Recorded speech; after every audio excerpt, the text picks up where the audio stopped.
She said, "Isn't that circular reasoning?" I thought, wow, a chip off the old block. That guy had the strangest look on his face. It was almost as if he were thinking. He looked at my daughter. He looked at me. I wasn't about to help him. I thought, wow, this is going to be good.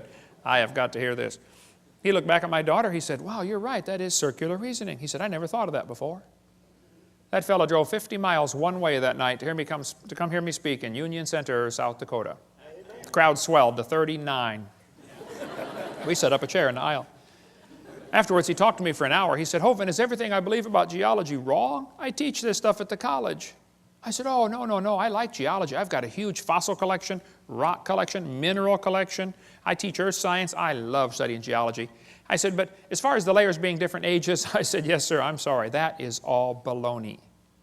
It's based on circular reasoning." I'll show you. Here's a textbook that tells the kids to date the rocks by the fossils, and on the very next page it says, "Date the fossils by the rocks." On the next page, and they don't catch it. It's a lie. It's circular reasoning. The intelligent layman has long suspected circular reasoning in the use of rocks to date fossils and fossils to date rocks. The geologist has never bothered to think of a good reply, feeling the explanations are not worth the trouble as long as the work brings results. It cannot be denied from a strictly philosophical standpoint, geologists are arguing in a circle. The relative ages of rocks are determined by the organisms they contain. They date the rocks by the fossils and the fossils by the rocks. Ever since the beginning of the 19th century, fossils have been and still are the best and most accurate method of dating and correlating the rocks in which they occur. Apart from very modern examples, which really are archaeology, I can think of no cases of radioactive decay being used to date fossils. They don't date fossils by potassium-argon dating or carbon dating. That's not how they do it. Radiometric dating would not even be possible if the geologic column had not been erected first. There's no way simply to look at a fossil and say how old it is unless you know the age of the rocks it comes from. This is Niles Eldredge, one of the most famous evolutionists alive today. He said, "And this poses something of a problem." Yeah, something poses a big problem, Niles. If we date the rocks by the fossils, how can we then turn around and talk about patterns of evolutionary change through time in the fossil record? Circular reasoning. This guy said the rocks do date the fossils, but the fossils date the rocks more accurately. I think the cheese done fell out of his sandwich. That's what I think. Okay, he's a few fries short of a Happy Meal. It's based on circular reasoning. Okay, this guy said the charge of circular reasoning can be handled several ways. It can be ignored as not the proper concern of the public. It can be denied by calling down the law of evolution. It can be admitted as a common practice or avoided by pragmatic reasoning. But it is all based on circular reasoning. Actually, at the Scopes monkey trial, 1925, over here in Dayton, Tennessee. How far is Dayton from here, Steve? About 100 miles, okay. This is what they were going to use as evidence for evolution. The lowest layers are obviously the oldest. Page 275 of the court transcript. No, the oldest layers are not obviously the oldest. Did you know in still water, sediment layers settle out, the bottom one first, and then the second one, and then the third one? That's correct. But in moving water, you can get 5 or 6 or 10 layers to form simultaneously. They form from one end and travel across. So it's possible to have a fossil on the bottom that is younger than a fossil on top if it's moving water. There's a great video tape called Experiments in Stratification. It covers all that if you want more on that. Or get our video number 6. We'll get more of that later. I like to ask evolutionists, I say, guys, your geologic column contains limestone quite a few places.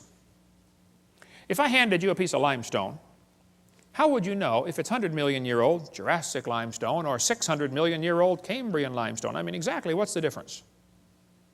They'd say, well, the only way to tell the difference is by the index fossils. That's precisely my point. They date the layers by the fossils. This textbook shows the kids a trilobite, and it says, boys and girls, trilobites make good index fossils. If a trilobite is found in a rock layer, the rock layer probably formed 500 to 600 million years ago. I don't think so. Somebody found a human shoe print where the guy with a shoe on had stepped on and smashed a trilobite. They asked evolutionists all over, how on earth could a human step on a trilobite?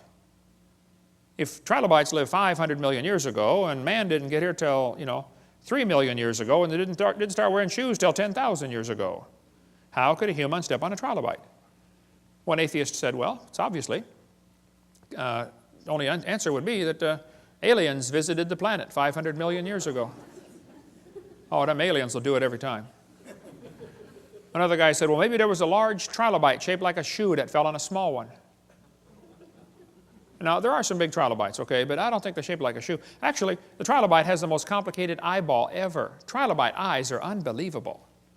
And this is one of the first creatures to evolve, and it already has the most complex eye, which just the eye is one of the most complex features you could have. Now, trilobites are not index fossils for anything, okay? There are all kinds of different types of trilobites, and there probably are some still alive today. Certainly the Baltic isopod is still alive. A guy sent me a couple weeks ago, about a couple months ago, I guess, a whole jar full of trilobites from the Prudhoe Bay water treatment plant up there for the oil factory they've got, oil refining rig. When they arrived in Pensacola, Florida, they were still alive in the jar. But I don't know how to keep a trilobite alive. I mean, you give it mouth to what, some resuscitation, but they all died, but we got them in our museum there. Somebody just sent me a large one that they got down in the Caribbean, about this big. It's in our museum, and it was frozen. They said, yeah, I pulled it off the rock myself down in the Caribbean, still alive. They call it some kind of roach. Roach, it looks like a big trilobite. This textbook shows the kids a graptolite. It says, boys and girls, this is 410 million years old. I don't think so. Graptolites were found still alive in the South Pacific 10 years ago. So if you find graptolite, you can't use that as an index fossil for any age rock, okay? They tell the kids in school the lobe-finned fish is the index fossil for Devonian, 325 million years old. See that short leg, boys and girls? He's got a little bitty leg and then the fin. See, that proves he's evolving from a leg to a fin. No, that's a lie. The lobe-finned fish are still alive today. They're swimming around the Indian Ocean. And when they caught the first one in 1938, the scientists looked at it and said, wow, would you look at that? They survived for 325 million years. It never dawned on them once to question the geologic column. That thought never crossed their brain. You don't question the geologic column. It is holy and sacred. You just have to say it survived for 325 million years. It's in the textbooks today. And they still say it's the index fossil for 325 million year old rock, even though they know they're swimming around the ocean. How can they be that dumb? This lady wrote a book about it, A Fish Caught in Time. She says, boys and girls, this is our own great uncle, 40 million times removed. She does look a little fishy, kind of around the gills there. Okay. You're going to be told that dinosaurs are index fossils for the Jurassic period, 70 million, or Cretaceous, 70 million years ago. That's baloney. Dinosaur bones were found here recently that had blood cells still in them. How long are the blood cells going to last? Here's soft tissue found with dinosaur bones, still flexible, soft tissue in March of 2005. Here's fossilized human hands found in the same rock strata as dinosaur bones. Now, they tell you the layers are different ages. That's simply baloney, okay? Now, Charlie Darwin didn't like round numbers, so he said the Wealdian deposits are 306,662,400 years old. How could he possibly know such a thing, okay? All over the world, petrified trees are found standing up, connecting these different rock layers. Petrified trees standing up. Now, how long does a dead tree stand up around here before it falls down? 5 years, maybe 10 years? 5 million? Oh, no, not 5 million, that's for sure, right? But yet petrified trees in the vertical position are found all over the planet. I'll just flash through some pictures real quick here. They're